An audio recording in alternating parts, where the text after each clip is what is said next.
Just days after England lifted the last of its COVID restrictions, a so-called pingdemic has dominated headlines here.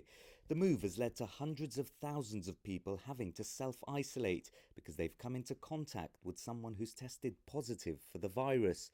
But how exactly does it work?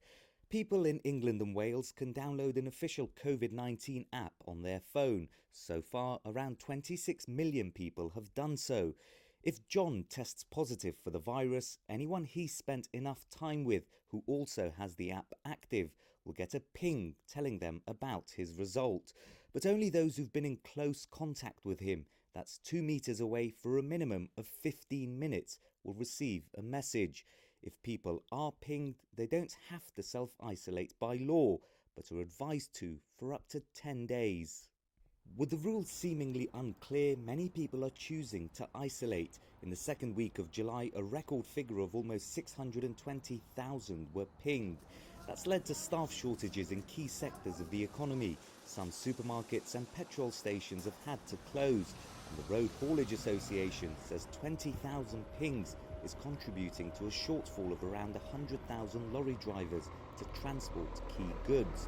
Making the situation worse is rising case numbers, an average of almost 50,000 a day across the UK, and growing quickly. I would isolate to be on the safe side for your family, and people you live with. I would, yeah, to protect the people around me. I've got the app, haven't turned anything off, so I get the pings if necessary. No, I don't believe that it's really helping people at all. Why?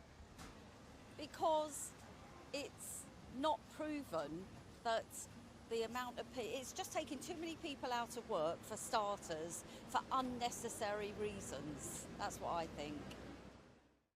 In an attempt to ease the pressure on businesses, the government says some key workers will no longer need to self-isolate when pinged. Those in the food industry, for example, can go back to work with a negative test, regardless of their vaccination status.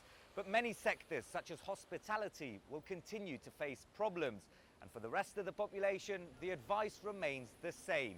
Until the 16th of August, if you get notified, you should quarantine, which means the pingdemic and the disruption it's causing may have some way left to go.